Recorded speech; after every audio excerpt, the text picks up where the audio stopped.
विभावे हैं, उनके अभाव स्वभाव में उत्तम क्षमादि स्वभाव है, उत्तम क्षमादि स्वभाव से आत्मा के धर्म है सत्य शाश्वत ज्ञानमय, निज धर्म शेष अधर्म है, निज आत्मा में रमण संयम, रमण ही तप त्याग है, निज रमण आकिंचन्य है, निज रमण परिग्रह त्याग है, निज रमणता ब्रह्मचर्य है, निज रमणता 10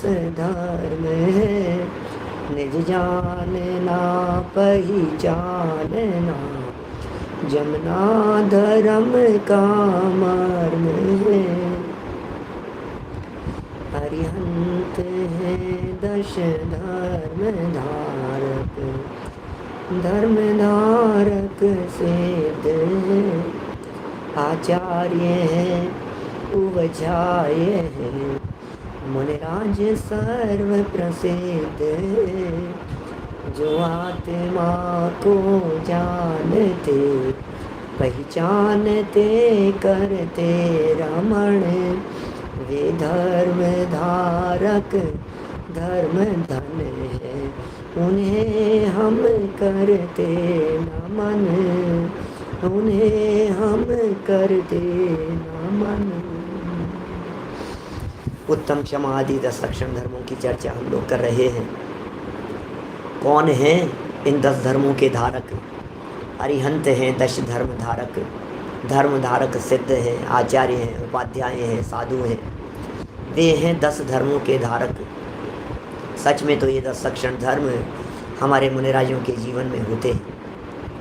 हमारे भावलिंगी संत, हमारे मुनिराज, वे ही इन 10 धर्मों की आराधना करने वाले होते हैं। इन 10 लक्षण धर्मों की आराधना करते हुए आज हम तप तक आ गए हैं। तप, तपस्या, तप माने है तपस्या। शब्द जुड़ा है साथ में उत्तम। यदि उत्तम साथ में नहीं हो तो तपस्या की कोई वक़्त नहीं है।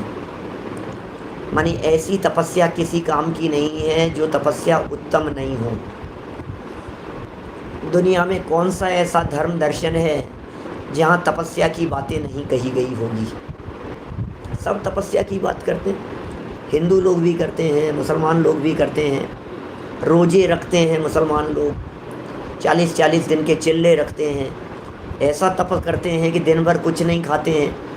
नहीं खाते हैं का अर्थ जानते हैं आप? मुसलमान लोग जब रोजे रखते हैं तो मुंह में थूक भी नहीं निगलते दिन भर, इतना कठोर आचरण आचरते हैं। लेकिन भाई न यहाँ हिंदुओं के तप की बात है, न मुसलमानों के तप की बात है, न ईसाइयों की यहाँ पर चर्चा है, न दूसरे धर्म संप्रदायों की बात है। यहाँ तो सम्यक दर्शन और सम्यक ज्ञान के साथ में होने वाले तपश्चरण की चर्चा है। सम्यक दर्शन सम्यक ज्ञान की सत्ता का सूचक है उत्तम, और तप माने है तपस्या। वैसे तप शब्द सुनते ही हमारे दिमाग में कोई एक पिक्चर बनने लगती है, ओ तपस्या, तपस्या माने कोई कठोर आचरण होगा। तपस्या सुनते ही ऐसा लगता है जैसे एक पैर पर खड़ा होगा कोई आदमी, हाथ ऊंचे किए हुए होंगे, माथे पे पत्थर होगा, कोई ऐसा बहुत बहुत मतलब एक हार्ड वर्क जैसा लगता है अपने। अरे भैया ये बहुत तपस्वी हैं, तपस्वी है माने बहुत हार्ड वर्क करते हैं, बहुत कठोर आचरण है इनका, ऐसी ऐसी फीलिंग आती है तपस्या शब्द सुनते ही। अरे बहुत तपस्वी हैं, बहुत तपस्वी हैं, माने उपवास करते होंगे, व्रत करते होंगे, व्रती होंगे, नियम संयम इनके होंगे, बहुत कठोर आचरण होगा, वो तपस्वी दिखते हैं। लेकिन भाई तपस्या में कष्ट नहीं है, तपस्या में आनंद है। वो तप नहीं है जिस तपस्या में कष्ट हो, वही तप है जिसमें आनंद हो। तप चाहे सुर राय, कर्म शिखर को वज्र है। कर्म रूपी पर्वतों को भेद देने के लिए जो वज्र के समान है, उसका नाम है तप। तप सा निर्जराच्य, उमा स्वामी आचार्य ने कहा है, तप सा निर्जराच्य, तप के माध्यम से निर्जरा होती है। लेकिन तप किसे कहते हैं गौरांग भाई, तप किसे कहते हैं? तो जवाब लिखा, इच्छा निरोधस तप है। कहाँ आई है ये चर्चा इच्छा निरोधस तप है की? तत्वार सूत्र में नहीं, लेकिन तत्वार सूत्र में नहीं आई है। यह चर्चा धवला में आई है। इच्छा निरोधस तप है, यह धवला ग्रंथ का वाक्य है, धवला ग्रंथ की सूक्ति है। इच्छा निरोधस तप है। अपने को ऐसा लगता है इस तरह के सूत्र तो तत्वार सूत्र में मिलते हैं ना, तो कुछ भी नहीं, तत्वार सूत्र लगा दो तत्वार सूत्र ही होगा, ऐसा नहीं है। अभी जो तपसा निर्जराच्य है, ये तपसा निर्जराच्य, ये चर्चा मिलती है तत्वार सूत्र में। तप से निर्जरा होती है, लेकिन तप किसे कहते हैं वो तप की चर्चा आई है, इच्छा को रोकने वाले तप की चर्चा आई है धवला ग्रंथ में, वीरसेन स्वामी ने लिखी है। अब जरा दुनिया में तपस्या करने वालों से जाकर के पूछो कि जो तपस्या कर रहे हैं कि भैया आप जो तपस्या कर रहे हो इसमें इच्छाएं कितनी रुकी है, इच्छाएं रुकी कि नहीं रुकी? यदि आपकी इच्छाएं नहीं रुकी तो इसका मतलब वो तपस्या असली तपस्या नहीं है। क्या आपकी जो इच्छाएं हैं, क्या ये इच्छाएं असली कब कहलाएगी? दुनिया में जितने लोग तपस्या कर रहे हैं, कोई व्यक्ति क्या सोच के तपस्या कर रहा है, कोई क्या सोच के तपस्या कर रहा है, मैं तपस्या करूंगा तो ये मिल जाएगा, ऐसा तपस्या करूंगा तो इसकी सिद्धि हो जाएगी, ये सिद्ध हो जाएगा, वो सिद्ध हो जाएगा, रिद्धियाँ प्राप्त हो जाएगी, शक्तियाँ प्राप्त हो जाएगी। तपस्या के दम पर पता नहीं क्या क्या सिद्ध करना चाह रहे हैं। तो उसने भी 12 वर्ष तक शंभू कुमारी तो था, रावण का भांजा, उसने क्या किया, 12 साल तक तपस्या करता रहा चंद्रहास खड़ग प्राप्त करने के लिए, सूर्यहास चंद्रहास खड़ग प्राप्त करने के लिए। खड़ग माने तलवार, एक अद्भुत तलवार, ऐसी रिद्धि से 12 साल तपस्या की उसने। कई लोग तपस्या के दम पर सोना बनाना सीख रहे हैं, तपस्या के दम पर नोट बनाना सीख रहे हैं, नोट छापना सीख रहे हैं, गोल्ड बना रहे हैं, रसायन तैयार कर रहे हैं। तपस्या के नाम पर क्या क्या हो रहा है, लेकिन क्या वो तपस्या है क्या? क्योंकि तपस्या तो इच्छाओं के रुकने को कहते हैं। आप तो इच्छा रख करके तपस्या कर रहे हो। और यदि अपने जैन धर्मावलंबियों की यदि हम बात करें, जो हमारे सामने सब लोग सुन रहे हैं, यदि मैं उन सब की बात करूं आपके बीच में, तो मैं बिल्कुल यह बात कह सकता हूं कि हमारे यहाँ तो तपस्या माने उपवास इसलिए किए जाते हैं कि 10 दिन पूरे हो जाने के बाद में जुलूस निकलेगा। हमें बग्गी में बिठा करके ले जाएंगे, मंदिर ले जाएंगे, माला पहनाएंगे, नए कपड़े आएंगे, बच्चे लोगों को देखो आप उत्साह, वहाँ सम्मान होगा हमारा भरी सभा में। क्षमावाणी के दिन सब लोगों को इकट्ठा करेंगे तो उस दिन हमारा वहाँ सम्मान होगा, प्रशस्ति होगी, हमारा भी नाम बोला जाएगा। अब ये कुछ ना कुछ आपके दिलो दिमाग में ऐसी बातें बैठी हुई हैं जिनके दम पर आप ये उपवास आदि कर रहे हो, व्रत आदि कर रहे हो। आपने तो तप की परिभाषा कोई धूल धूमिल कर दिया। परिभाषा ही ये लिखी है, इच्छाओं के रुकने का नाम तप है। इच्छाएं कितनी रुकी हैं? वास्तव में भूखे रहने का नाम तप नहीं है। असली तप तो स्वरूप विश्रांति का नाम है। असली तप तो आत्मा के प्रतपन का नाम है, चैतन्य के तपने का नाम है असली तप। माने जिसके माध्यम से कर्म निर्जरा को प्राप्त होते हैं। निर्जरा का मुख्य कारण कहाँ है तपस्या को? अब निर्जरा तो हो नहीं रही है, और यहाँ तो वजन कम हो रहा है, शरीर की निर्जरा हो रही है। और क्या हो रहा है? बोले मैंने 10 दिन के उपवास किए, 3 किलो वजन कम हो गया। कि किए क्यों थे? कि इसीलिए तो किए थे, मेरा तो सफल हो गया। अब 10 दिन उपवास करना सफल हो गया है इसका। क्यों? क्योंकि 3 किलो वजन कम हो गया। अरे भाई, यहाँ तो स्वरूप में से कर्म कम होने चाहिए, स्वरूप साधना से। स्वरूप विश्रांति निस्तरंग चैतन्य प्रतिपनात तप है, ऐसा जैसे आचार्य देव ने लिखा है प्रवचन सार की टीका में। निस्तरंग, आत्मा में निस्तरंग निर्विकल्प होकर के चैतन्य के तपने का नाम तपस्या है, उसे तपस्या कहते हैं। हमने तो उपवास को, भूखे रहने को, व्रत करने को, इन सबको तपस्या समझ लिया। लेकिन यदि भूखे रहने का नाम तपस्या होता तो हमें एक बात बतलाइए, देव लोग ऐसी तपस्या को क्यों चाहते? तप चाहे सुर राय, कर्म शिखर को वज्र है, द्वादश विधि सुखदाय, क्यों न करें निज शक्ति सम। हमें भी अपनी शक्ति सहित वो तप करना चाहिए जिस तप के लिए देव लोग भी तरसते हैं। अब उपवास इतनी बड़ी चीज़ तो नहीं होगी, क्योंकि मैंने तो कल भी कही थी आपसे, संयम की चर्चा करते समय हजारों हजारों वर्षों तक कंठ से अमृत नहीं झरता है। हजारों वर्षों के उपवास के बाद एक आध बार कभी कंठ से अमृत झर जाता है। कितने उपवास कर रहे हैं? 12 प्रकार के तपों में पहले तप का नाम अनशन है। 12 प्रकार के तपों में पहले तप का नाम उपवास है। अब ये उपवास क्या चीज़ है? टोडरमल जी साहब के चरणों की शरण में यदि हम लोग जावें तो टोडरमल जी ये कहते हैं, निश्चय से तो वीतराग भाव रूप शुद्धोपयोग भाव का नाम ही तप है। जिससे शुद्धोपयोग की वृद्धि हो, जिससे शुद्धोपयोग रूप वीतराग भाव की वृद्धि हो, उसे तप जानना चाहिए। वो हुआ कि नहीं हुआ। ये उपवास आदि भी इसलिए किए जाते हैं कि हम निवृत्त हो जाते हैं, बाहर से हमें निवृत्ति मिल जाती है। जिसने उपवास किया, माने भोजन नहीं किया, समझ लीजिए आप, तो कितनी चीज़ों से फ्री हो गए भाई साहब आप। खाना नहीं होगा तो लाएंगे नहीं, लाएंगे नहीं, बनाएंगे नहीं, बनाएंगे नहीं तो खाएंगे नहीं, और खाएंगे नहीं तो बर्तन नहीं साफ होंगे, काम नहीं होंगे, किचन नहीं फैलेगी, कितने सब कार्यों से निवृत्ति हो गई। और खाएगा नहीं तो फ्रेश होने भी नहीं जाएगा। खाया ही नहीं है, जब खाएगा ही नहीं तो निकालेगा क्या? तो सब चीज़ों से निवृत्ति मिल गई ना। कितना टाइम बच गया है हमारा। आप एक बार भोजन का त्याग करके देखिए, आपको कितना फ्रीनेस महसूस होता है। आपको ऐसा लगेगा कोई काम ही नहीं है यार, बहुत सारे झंझटों से बच गए अपन लोग। तो ये उपवास का समय किस लिए था? अब उपवास करके किया क्या भाई साहब, ये बतलाओ। तो अरे हमने उपवास किया तो आज बहुत टाइम मिल गया था हमारे को, तो हमने वो अलमारी वगैरह सब फैली हुई थी वो सब साफ़ कर दिया अपन ने। टाइम मिल गया ना, आज खाना तो बनाना नहीं था।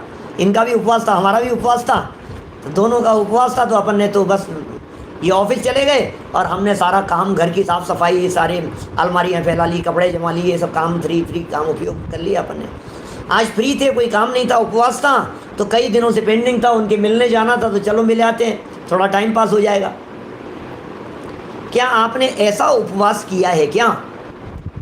यहाँ जिस उपवास की बात कर रहे हैं, ये समय क्यों बचाया था? ये समय तो अपने स्वभाव के नज़दीक आने के लिए बचाया था। भोजन नहीं करके जो समय बचाया है, वो समय तो स्वभाव की आराधना करने के लिए बचाया है, वो तो स्वाध्याय के लिए बचाया है, वो तो अपने आप के नज़दीक आने के लिए बचाया है। उपवास शब्द का अर्थ सब सुना है, सबने जानते हैं। उप माने होता है नज़दीक और वास माने होता है रहना। अपने स्वभाव के नज़दीक रहने का नाम उपवास होता है। अब स्वभाव के नज़दीक आए नहीं तो फिर वो उपवास कहलाता नहीं है, फिर उपवास नहीं है वो, फिर तो उपवास का प्रदर्शन मात्र है। टोडरमल जी साहब ने तो उसे लंघन कह करके पुकारा है। बोले काहे का उपवास है तेरा? ऐसे उपवास थोड़ी ना कहते हैं।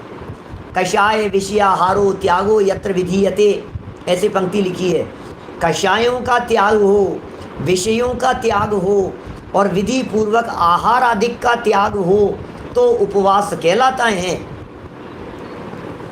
देव लोगों के ऐसा उपवास बहुत आसान काम है, लेकिन शुद्धोपयोग की वृद्धि होनी चाहिए, इसलिए वे इस तपस्या को चाहते हैं। देव लोग जिस तपस्या को चाहते होंगे वो तपस्या 2-4 दिन भूखे रहने से नहीं हो सकती है। और यदि भूखे रहने से कर्म झड़ते हों तो मैं ये बात कह सकता हूँ, सबसे पहले नरक वालों को मोक्ष होना चाहिए, नारकियों को मोक्ष होना चाहिए सबसे पहले। क्यों साहब, गलत कह रहा हूँ क्या? क्षितिज भाई, 10-10 हज़ार वर्ष के उपवास कंटिन्यू, देवों के तो चांस ही नहीं है। लगातार सागरों तक के उपवास नारकी जीवों के, मिट्टी खाई तो खाली, नहीं तो नहीं खाई, उपवास ही चल रहे हैं। खाने को एक अन्न का दाना नहीं मिल रहा है, एक बूंद पानी की नहीं पी रहे हैं, तो कितनी निर्जरा हो रही होगी उन नारकियों के। लगता है भाई साहब इतने उपवास करेंगे, एक उपवास से यदि थोड़ी निर्जरा होती है तो 10,000 उपवास से क्या होगा, और सागरों के उपवास यदि नारकी करेंगे तो लगता है नरक से डायरेक्ट मोक्ष जाता होगा, फिर शायद कोई रास्ता निकलता होगा नरक से। नहीं, ऐसा तो है नहीं। इसका मतलब उपवास से निर्जरा का संबंध नहीं है, सच्चा उपवास होना चाहिए, और वो सच्चा उपवास होता है अपने स्वभाव के अवलंबन पूर्वक, उसका नाम उपवास है, भूखे रहने का नाम नहीं है। इच्छाएं कितनी घटी हैं उस पर निर्भर करती है बात। 12 प्रकार के तप कहे हैं हमारे यहाँ शास्त्रों में, आपने नाम सुने होंगे और नाम जाने भी होंगे। थोड़ी बहुत चर्चा 12 तपों के आधार से करेंगे। पहले का नाम है अनशन, और दूसरे का नाम अरे आप लोग तो होठ हिला देंगे तो मुझे समझ में आ जाएगा क्या बोल रहे हैं, बोलने की ज़रूरत नहीं है। उनोदर, क्या मेरे को सबके चेहरे दिख रहे हैं, मेरे को मुझे सब ख्याल में आ रही है कि कौन क्या बोल रहा है, ठीक है ना। अभी समझ में तो आ गया था तत्वार सूत्र। तो आंखें भी पढ़ लेती है, अकेले कान ही नहीं पढ़ते, कान ही नहीं सुनते, आंखें भी सुनती है ना। तो चलिए, बात क्या कह रहा हूँ यहाँ पर मैं, अनशन के बाद दूसरा नंबर किसका है, उनोदर का। उनोदर के बाद वृत्ति परिसंख्यान, रस परित्याग, विविक्त शय्यासन, काय क्लेश, फिर प्रायश्चित, विनय, वैयावृत्य, स्वाध्याय, व्युत्सर्ग, ध्यान। इन 12 प्रकार के तपों में हर तप एक दूसरे से ऊपर बढ़ता गया है, हर तप में शुद्धोपयोग की वृद्धि होती गई है, हर तप में वीतराग भाव की वृद्धि होती गई है। यदि वीतराग भाव की वृद्धि हो रही है तो वो तपस्या सार्थक है। अब वो हो रही है या नहीं हो रही है, एक से एक बड़े तप हैं भाई साहब। अनशन की तुलना में उनोदर बड़ा तप है, उसकी तुलना में और ऊपर वाला वृत्ति परिसंख्यान, रस परित्याग और बड़ा तप है। अनशन में क्या होता है, भूखे रहा जाता है, उपवास किया जाता है। पवैया जी ने बहुत सारे उपवास बतलाए 10 लक्षण धर्म विधान में, यदि आप लोगों ने देखे हों तो। आज सुबह हमने विधान किया था, तो उसमें बहुत सारे तपों की चर्चा थी, कई तरह के उपवासों की चर्चा थी। ये सिंह निष्क्रीडित है, ये ऐसा है, बहुत तरह के तप बतलाए हैं। इतने उपवास, इतने उपवास, इतने उपवास, 100 दिन उपवास करो, इतने दिन पारणा करो, इतने दिन उपवास करो, इतने दिन पारणा करो। हरिवंश पुराण आदि ग्रंथों के अंदर ऐसे उपवासों की बहुत चर्चा आई है, लेकिन ये सारी चर्चा स्वरूप के नज़दीक रहने के लिए है। मुझे ये कहना है, उपवास से ज़्यादा बड़ा तप है एक समय भोजन करना, जिसे उनोदर कह करके पुकारा गया है। क्या कह रहे हैं, भूखे रहने से ज़्यादा बड़ा तप एक टाइम खाना है। हेलो, ये एक टाइम खा रहा है, मैं उपवास, अरे ये तो एक टाइम खा रहा है ना, मैंने तो उपवास किया है। लेकिन नहीं भाई, जिनवाणी ये कह रही है वो बड़ा तप है उनोदर, क्योंकि उसका नाम उनोदर है। उनोदर शब्द का अर्थ क्या होता है, उनोदर माने भूख से कम खाना, भूख से कम खाना, वो ज़्यादा बड़ा तप है, क्योंकि इच्छा निरोधक तप है, इस परिभाषा के ऊपर घटित होता है। सीधी सी बात है, इच्छाएं रुकेगी इसलिए वो तप ज़्यादा बड़ा तप है, इच्छाएं उसमें ज़्यादा रुकी है। उपवास वाले ने तो भोजन के समीप ही नहीं आया, उपवास वाला तो भोजन के नज़दीक ही नहीं आया, उपवास वाले को तो विकल्प ही नहीं आया, काम में ही अटका रहा, वो तो अपने उपयोग को दूसरी तरफ लगा दिया, भोजन के बारे में ध्यान ही नहीं आया उसको, ख़त्म हो गई बात। अब ये जो उनोदर वाला व्यक्ति है, ये उनोदर वाले व्यक्ति की स्थिति ऐसी है कि ये भोजन करने के लिए तो बैठा, लेकिन भोजन करने के लिए बैठने पर भी भूख से कम खाया, तब तो उनोदर है। ऊन उदर, उनोदर, ऊन माने कम और उदर माने पेट, तो पेट से कम, भूख से कम खाए तो तब बड़ा तप कहलाएगा। जबकि पोजीशन क्या है, आप लोग कभी एक आसन करते हैं क्या, मुझे नहीं मालूम अमेरिका का क्या सिस्टम है, कभी कभी एक टाइम भोजन करते हैं क्या, कभी व्रत करते हैं क्या, कभी उपवास करते हैं क्या, कभी करते हैं इस तरह का, कभी तो किया करें।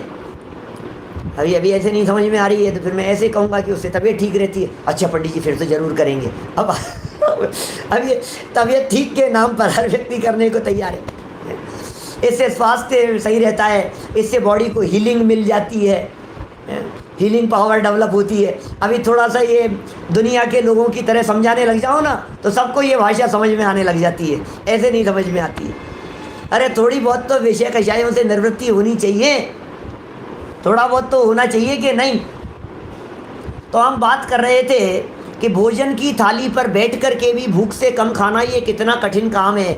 अनेक बार ऐसा जब आपने एकासन किया होगा तो आप रोज़ाना यदि 2 रोटी खाते हैं, 3 खाते हैं, तो जिस दिन एकासन होगा उस दिन 3 से 4 नहीं होगी तो 3.5 तो हो ही जाएगी। कम नहीं होती है, ज़्यादा हो जाती है। अपनी भी साइकोलॉजी में ये आ जाती है बात कि अब शाम को तो लेना नहीं है, अब चलो थोड़ा सा। खिलाने वाले जो होते हैं उनके भी दिमाग में ये बात रहती है अब शाम को तो खाओगे नहीं, थोड़ी सी और चल जाएगी, अब ले लो थोड़ी सी और। तो दिमाग में ये बात रहती है, थोड़ा सा ज़्यादा खाने में आ जाता है। भैया यहाँ दूनोदर की चर्चा नहीं चल रही है, दूनोदर की चर्चा नहीं चल रही है ना। दूनोदर समझिए, डबल पेट से ज़्यादा, यहाँ तो उनोदर की चर्चा चल रही है। इसलिए बिल्कुल स्पष्ट शब्दों में इस बात को समझ लीजिए, अनशन से उनोदर बड़ा तप है।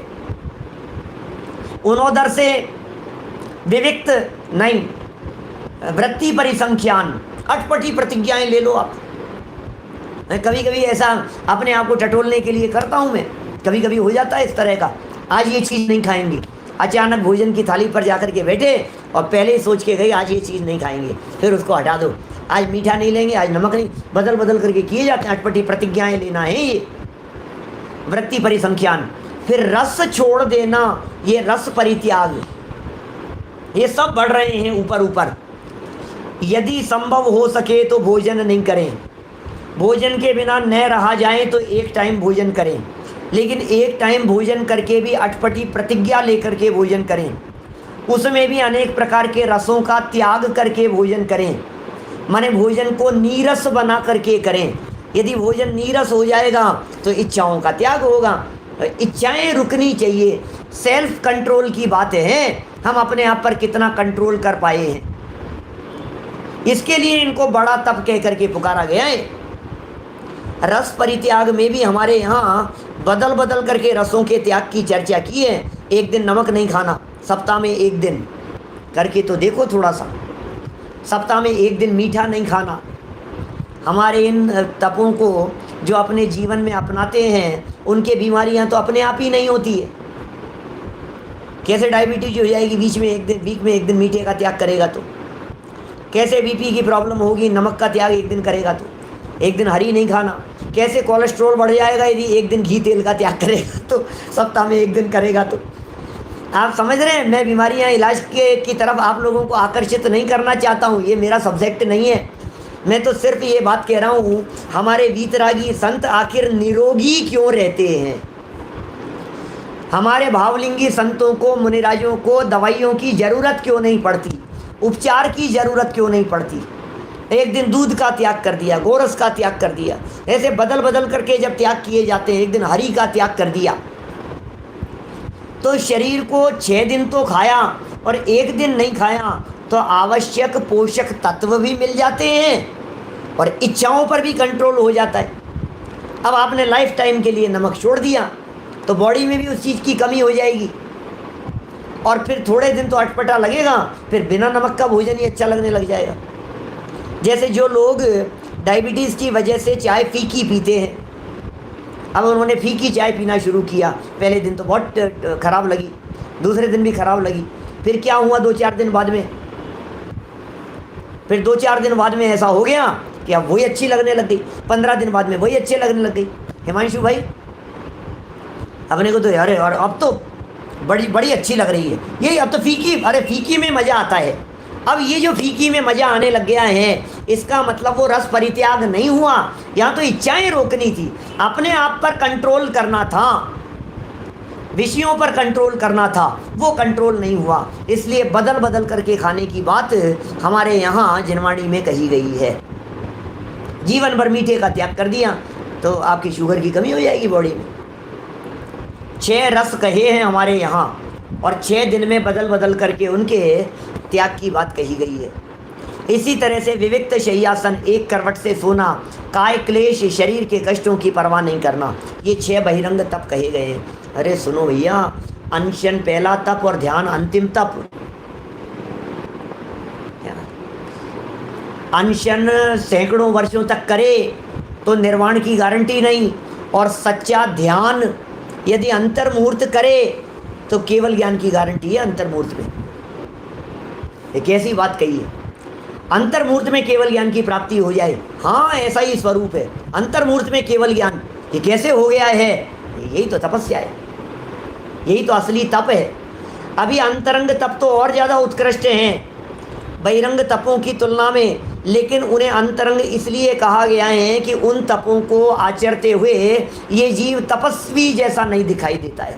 ये है असली मुद्दा, इसलिए उन्हें अंतरंग कहा है। प्रायश्चित, अंतरंग तपों में पहले का नाम प्रायश्चित है। अब दुनिया में कौन कौन व्यक्ति ऐसे हैं जो प्रायश्चित नाम के तप को तपते हैं? बताओ, जिन्हें प्रायश्चित तप लगता है, जो प्रायश्चित कर रहे हैं, जो प्रायश्चित की भावना भा रहे हैं। कौन है ऐसे प्रायश्चित की भावना भाने वाले? और प्रायश्चित भी लेते हैं ना, पता है क्या लेते हैं?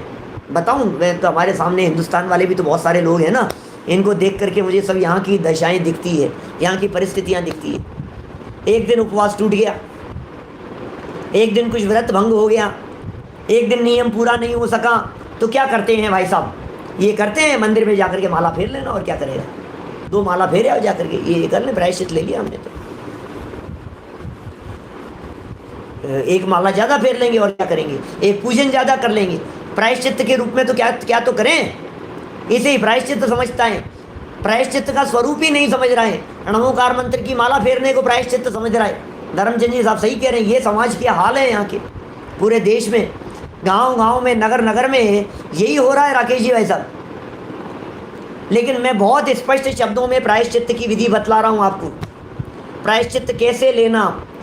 कभी प्रायश्चित का परिणाम आता है क्या? कभी गलती होती है क्या? कभी गलती फील होती है क्या कि मेरे से कोई गलती हुई है, मेरे से दोष लगाए हैं? दोषों की निवृत्ति के लिए प्रायश्चित होता है।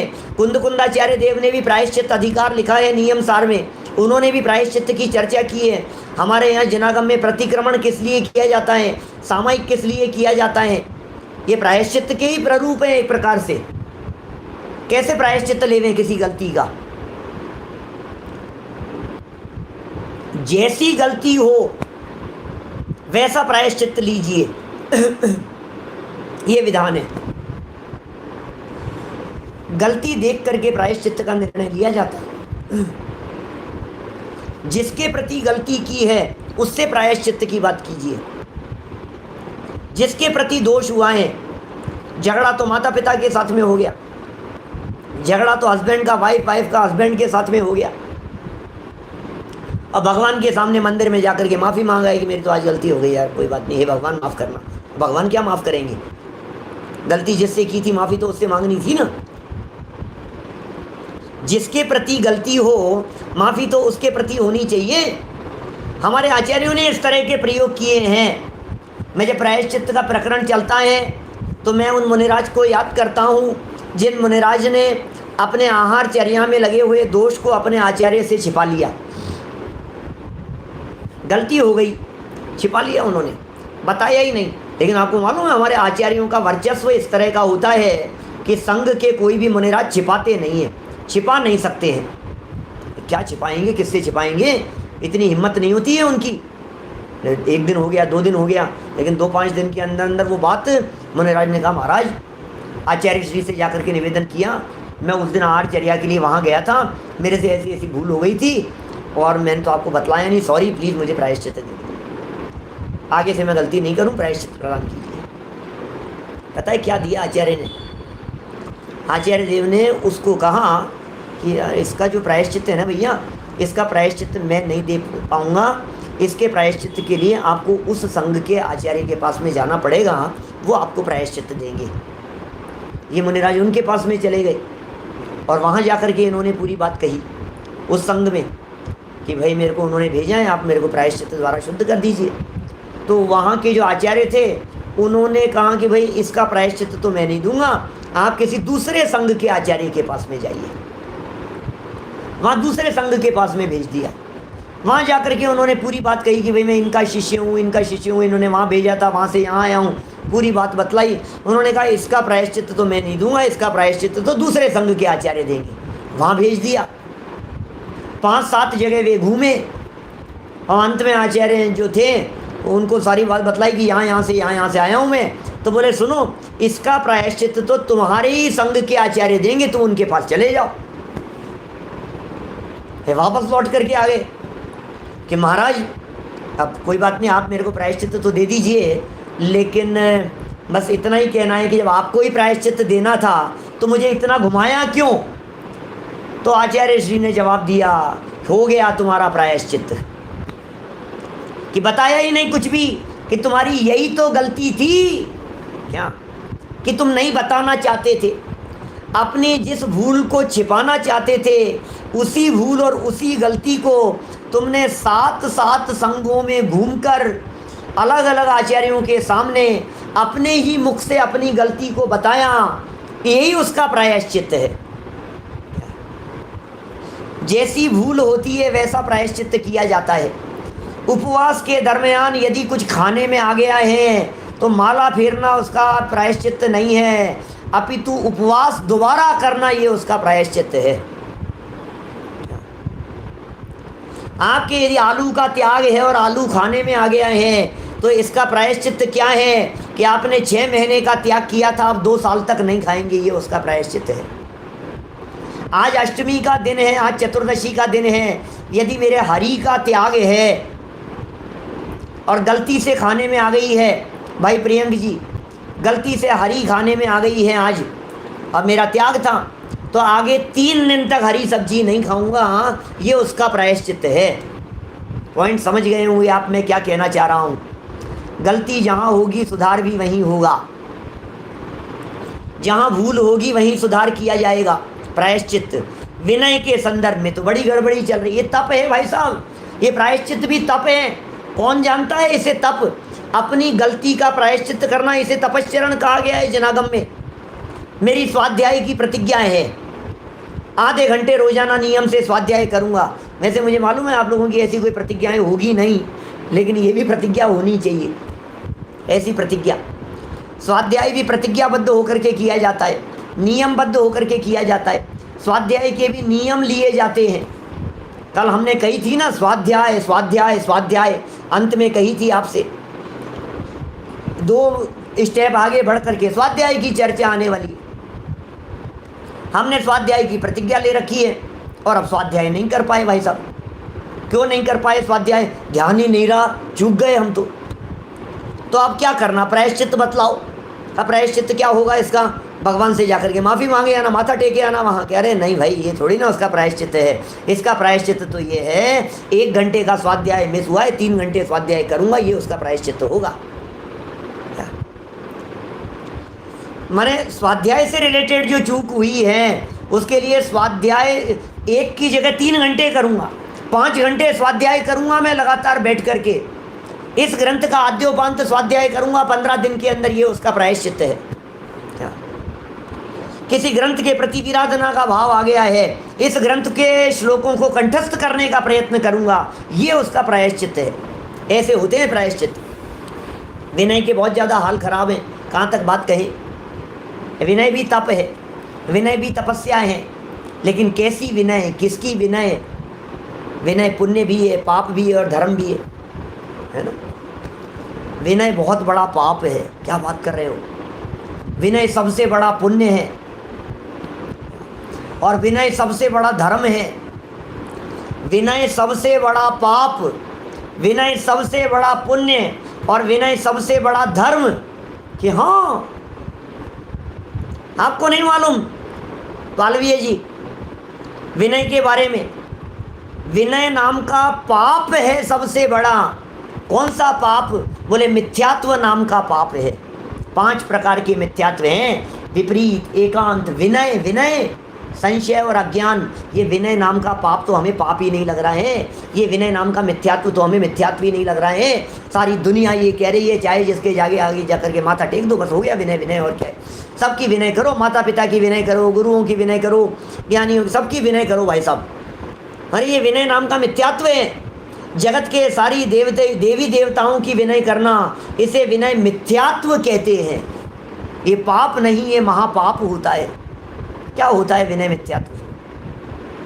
किसी भी देवता के आगे जाकर के माथा टेक देंगे। अपना दिमाग कोई सड़ा नारियल है जो चाहे जिसके आगे जाकर के टेक दिया जाए? बस एक वीतरागी को सर है झुकाना, नहीं रागियों की शरण में है जाना।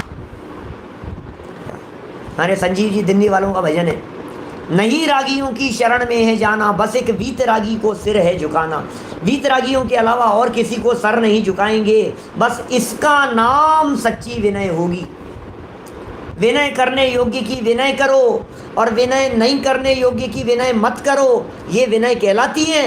विनय करने योग्य तत्व अंदर में विराजमान है, उसकी विनय कभी नहीं की हमने, वो होती है सच्ची विनय। हमारे यहाँ ज्ञान विनय कहा है, दर्शन विनय कहा है, चारित्र विनय कहा है, तप विनय कहा है।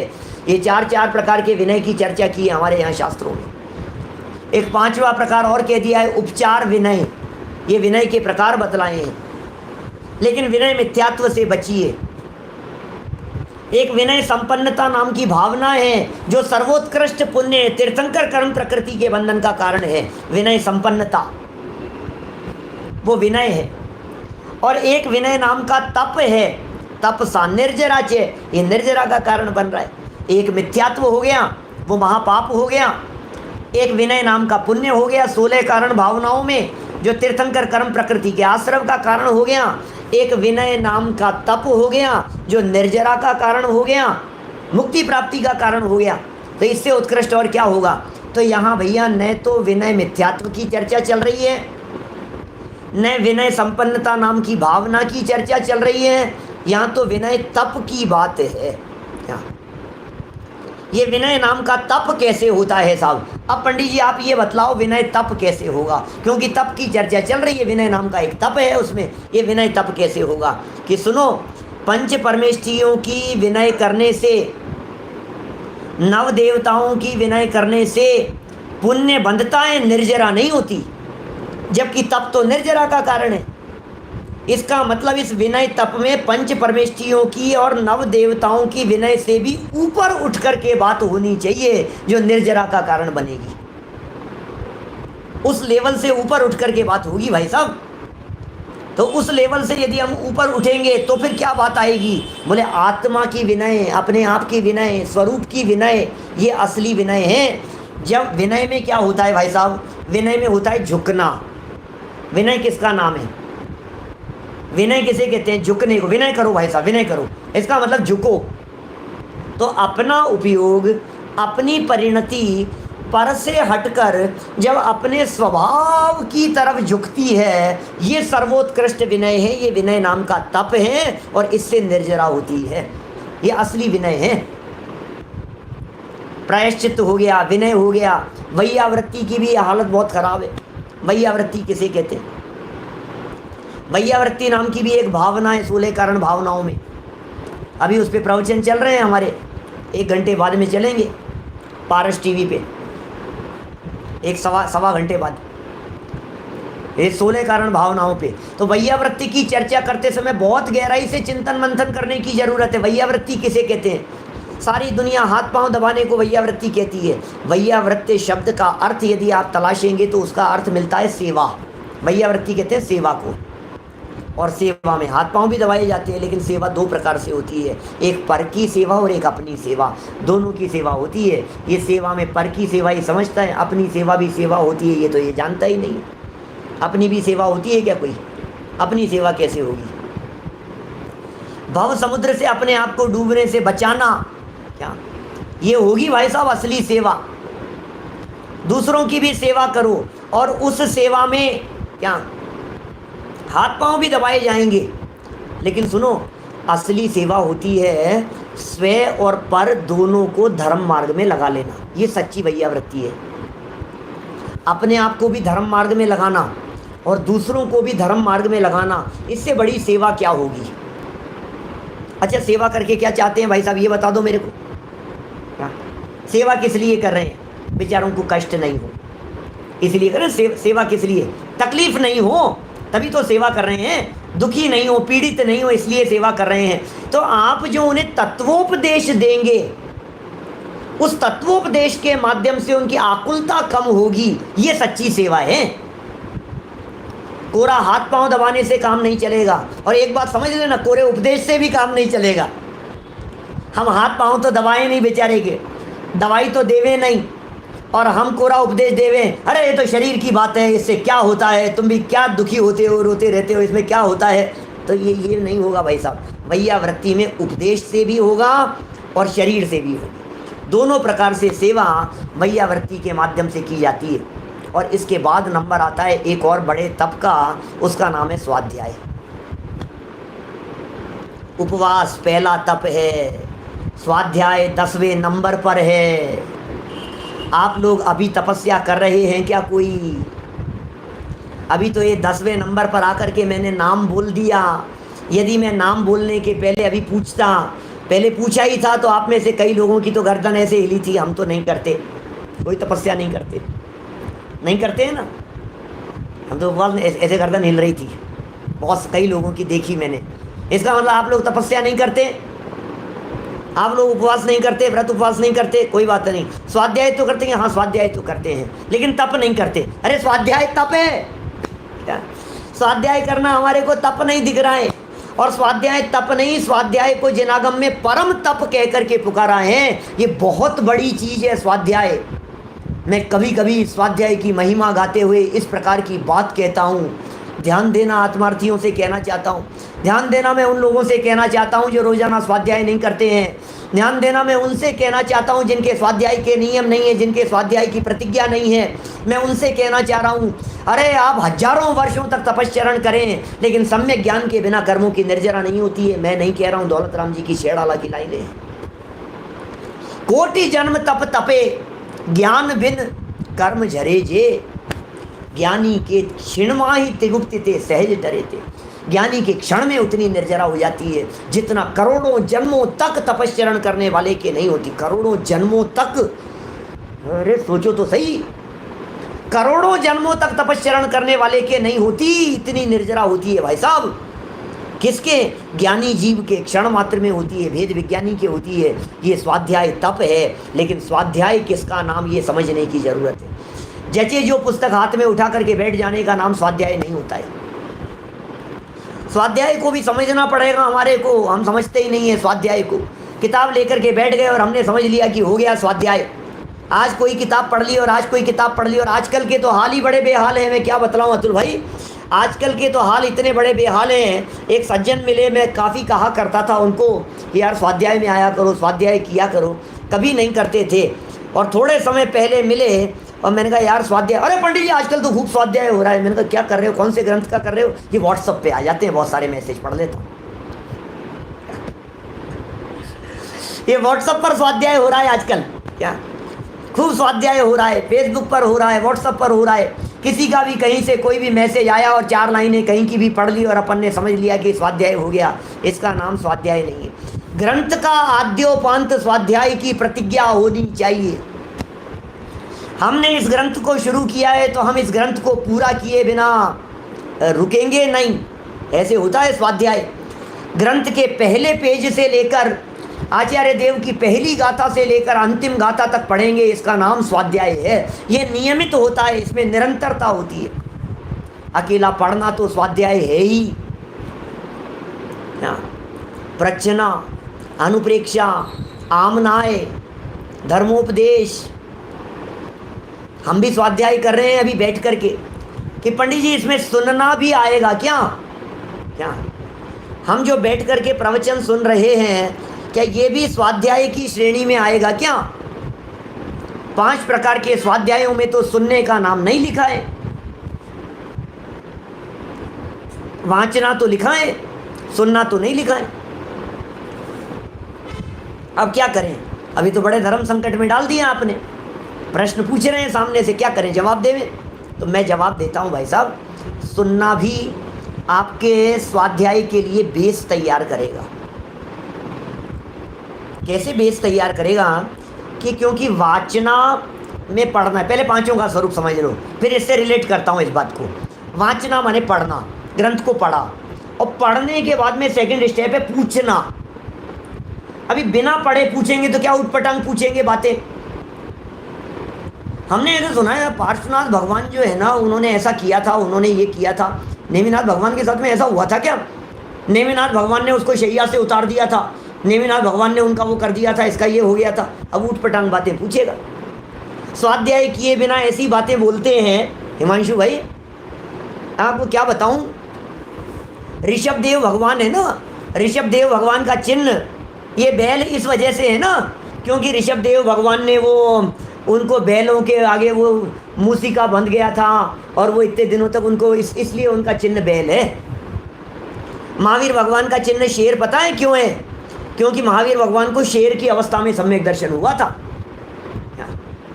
नेमिनाथ भगवान का चिन्ह शंख पता है क्यों है?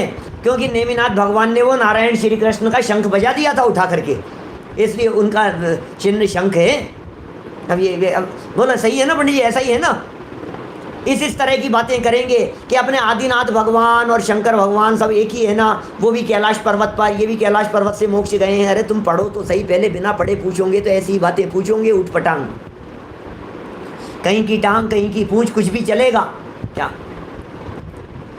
सुनिए भैया जरा क्या कह रहे हैं, पहले पढ़ो और पढ़ने के बाद अब कोई लाइन समझ में नहीं आए तो पूछो। पूछने का तरीका जानते हैं क्या होता है? मेरे पास में बहुत सारे मैसेज आते हैं व्हाट्सएप पर, सैकड़ों लोगों के मैसेज आते हैं, मैं पढ़ भी नहीं पाता हूँ, जवाब भी नहीं दे पाता हूँ। कभी किसी का पीछे दिख जाता है, कभी खुल जाता है तो दे भी देता हूँ। क्या निषेध नहीं है, नहीं देने की भावना नहीं है। भावना तो ऐसी है कि हर व्यक्ति का मैसेज का रिप्लाई करूँ मैं, लेकिन करूँ क्या। लेकिन मैं आपको ये बात कहना चाहता हूँ, आपके प्रश्न व्यवस्थित होने चाहिए। मैं प्रश्न करने की पद्धति बतलाना चाहता हूँ।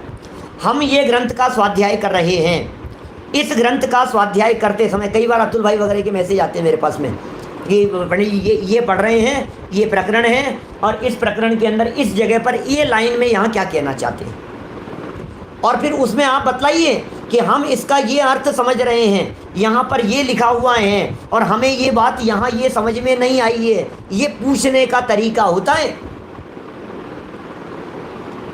नहीं तो 50-70% प्रश्न तो आजकल ऐसे आने लगे हैं जो कहीं से प्रतियोगिता निकली है और किसी का प्रश्न उठा करके हमसे पूछते हैं। तो वो उसका नाम पूछना नहीं है, उसे पूछना नहीं कहेंगे। पढ़ करके शंका के समाधान के लिए पूछा, ये प्रश्ना कहलाता है।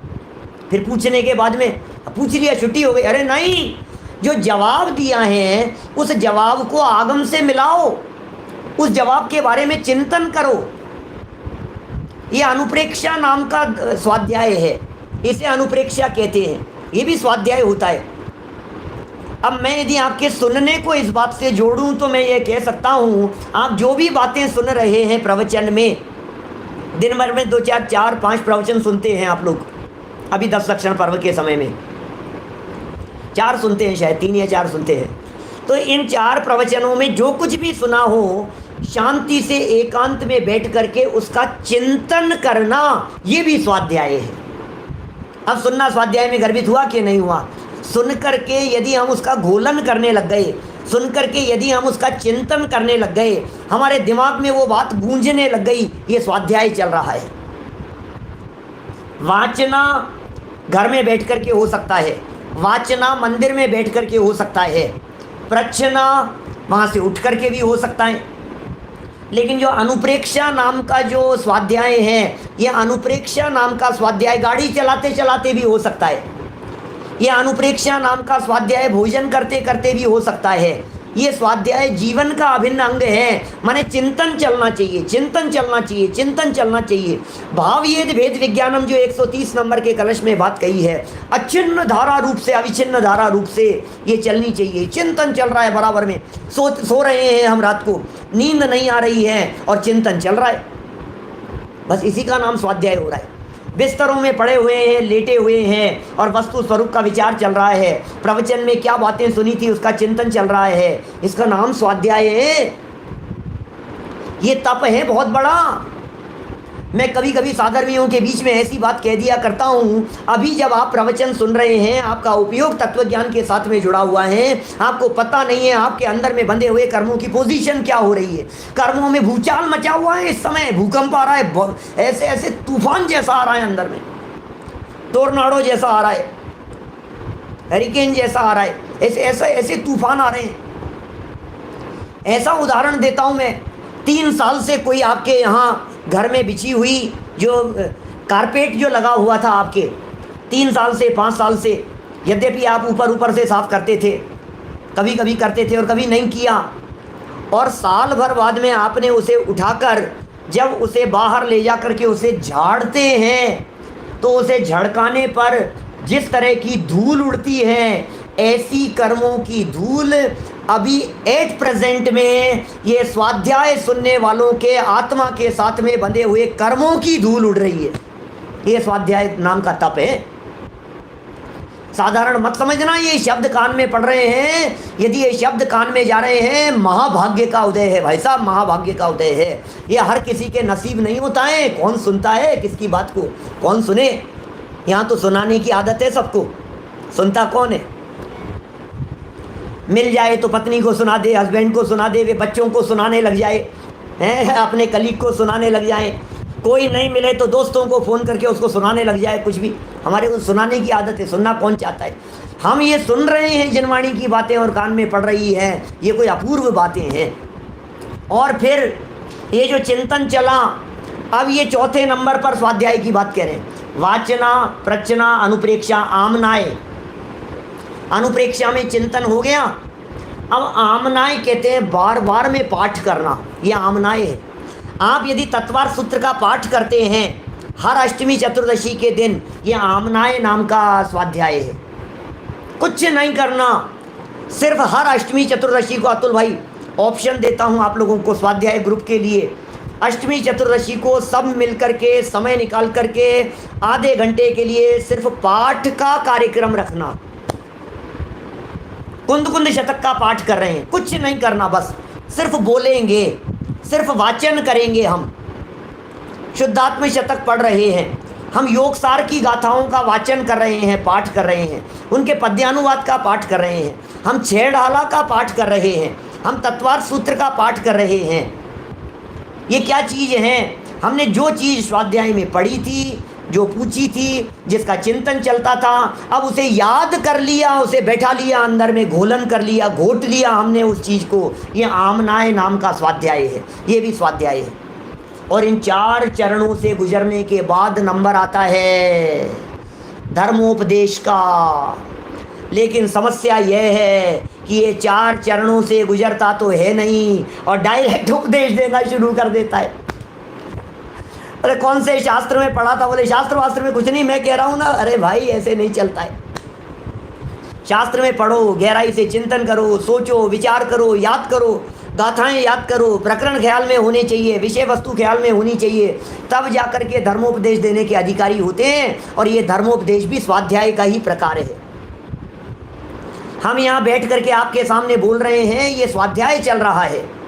लेकिन समस्या यह है, आज के समय में यदि देखा जाए तो बिना पढ़े ही समझाने वाले हैं। और आश्चर्य की बात तो ये है कि बिना जाने विचार किए ही उनको सुनने वाले लोग भी मिल जाते हैं। हम लोग यदि स्वाध्याय कर रहे हैं तो बहुत बड़ी जिम्मेदारी है हमारी। हम लोग यदि स्वाध्याय सुन भी रहे हैं तो, क्योंकि आज YouTube पर बहुत ज्ञान बट रहा है, क्या चारों तरफ वीडियोस फॉरवर्ड हो रहे हैं दुनिया भर के। आपको किसको सुनना है, ये निर्णय आपको करना पड़ेगा, परीक्षा करके निर्णय करना पड़ेगा। भैया हर किसी को नहीं सुनना, सबको नहीं सुनना। जिनकी परीक्षा करके हमने निर्णय किया है कि इनकी बात वस्तु स्वरूप के अनुसार होगी, वीतरागी संतों के अनुसार होगी, उनकी बातों को बहुत विवेक और श्रद्धा पूर्वक सुनना। तो चाहे जो सुना रहा है, कुछ भी सुना रहा है, कुछ भी समझा रहा है। अरे आपको पता है ये अपने तीर्थंकर 24 होते हैं ना, ये इनके भी है ना 24 अवतार कहे हैं। हिंदुओं के भी 24 अवतार कहे हैं और मुसलमानों के भी 24 पैगंबर कहे हैं। ये सब एक ही है, वो 24 24 24, सब कोई फर्क नहीं है, सब धर्म बराबर है। ऐसे उपदेश देने वाले आपको सब मिल जाएंगे दुनिया भर में लोग कई। भैया यहाँ जो बात चल रही है ये स्वाध्याय की चल रही है। ये बहुत बड़ा तप है। उपवास करने की तुलना में, उनोदर की तुलना में, वृत्ति परिसंख्यान, रस परित्याग आदि की तुलना में स्वाध्याय को परम तप कह करके पुकारा गया है। अरे स्वाध्याय होगा तो आपको समझ होगी कि पूजा कैसे करनी है, स्वाध्याय होगा तो समझ होगी व्रत कैसे करने हैं, स्वाध्याय होगा तो समझ होगी कि संयम कैसे अंगीकार किया जाता है। बिना स्वाध्याय के तो कुछ भी होने वाला नहीं है। इसलिए स्वाध्याय करना चाहिए। द्रग मोह क्षय हो इसलिए स्वाध्याय करना चाहिए। प्रवचन सार की 86 नंबर की गाथा में कुंद कुंदाचार्य देव कहते हैं, मोह का नाश करने के लिए, मोक्ष मार्ग जीवन में प्रकट करने के लिए स्वाध्याय कीजिए, स्वाध्याय कीजिए, स्वाध्याय कीजिए। समय हमारा हो गया है, 2 तप और बचे हैं। स्वाध्याय के बाद में नंबर आता है व्युत्सर्ग का। व्युत्सर्ग माने देह के प्रति अपनेपन का त्याग, कायोत्सर्ग भी कह देते हैं कहीं कहीं। और अंतिम है ध्यान। माने ये जो ध्यान नाम का तप है ये इतने चरणों से होकर के गुजरा है। पहले स्वाध्याय किया है तब जाकर के ध्यान होगा। आज उल्टा हो रहा है, स्वाध्याय किया नहीं, ज्ञान है नहीं और ध्यान की तरफ बढ़ गए हैं। अरे ज्ञान के बिना ध्यान नहीं होता। पहले स्वाध्याय कीजिए, पहले पढ़िए, फिर ध्यान होगा। हम जिस आमनाय की बात कर रहे थे वो ध्यान ही तो है, और क्या है। हम जिस अनुप्रेक्षा की बात कर रहे थे वो एकांत में बैठ करके ध्यान ही तो है। आसन लगा करके बैठ गए तो उसे ध्यान कह देंगे, उपयोग की एकाग्रता के लिए प्रयत्न किया तो उसे ध्यान कह देंगे। ये सब बहुत गहरी बातें हैं, ये सब तपश्चरण है। हम तपों के स्वरूप को जानते नहीं हैं, इसलिए अनर्थ हो रहा है। बस भूखे रह लिए, 4 दिन के छोड़ दिए, 3 दिन का उपवास कर लिया, 10 लक्षण जी के उपवास कर लिए, महीने भर के उपवास हो रहे हैं। कई ऐसे हो रहे हैं लोग जो साल में 6-6 महीने के उपवास कर रहे हैं, पूरे साल भर के उपवास। आप गूगल पर सर्च करके देखिए ये मनुष्य जीवन शरीर की बॉडी, ये मनुष्यों की बॉडी कितने समय तक उपवास सहित रह सकती है, आपको मिल जाएगा। मेरे ख्याल से 150, 200, 250 दिन का तो लगातार का कोई रिकॉर्ड है कुछ इसमें। लेकिन यहाँ रिकॉर्ड नहीं बनाना है, यहाँ तो रिकॉर्ड की इच्छा का त्याग करना है। ये तप होता है। हम इन यथार्थ तप के स्वरूप को समझें, तपस्या के स्वरूप को समझें। इसके बिना सच्चा उत्तम तप धर्म मनाना ये सार्थक नहीं हो पाएगा। ये वो तप है जिसके लिए देव लोग तरसते थे और हमें भाग्य से मनुष्य जीवन में ये तप करने का अवसर मिल गया है। हम सब इन सभी प्रकार के तपों के माध्यम से अपने जीवन को सफल करें, सार्थक करें, अपने जीवन को धन्य करें। इसी मंगल भावना से बात को यहीं विराम देता हूँ। बहुत ही बढ़िया संजय जी, आपने तप का अमल मार्मिक प्रवचन दिया। आज स्वाध्याय के बारे में भी काफी खुलासा हो गया सबको। तो हम निरंतर स्वाध्याय करते रहे, यही भावना जिनवाणी स्तुति। निज निधि निज में बताई यह अनंत उपकार है, उसके लिए जिन वाणी माँ को वंदना शत बार है, वंदना शत बार है।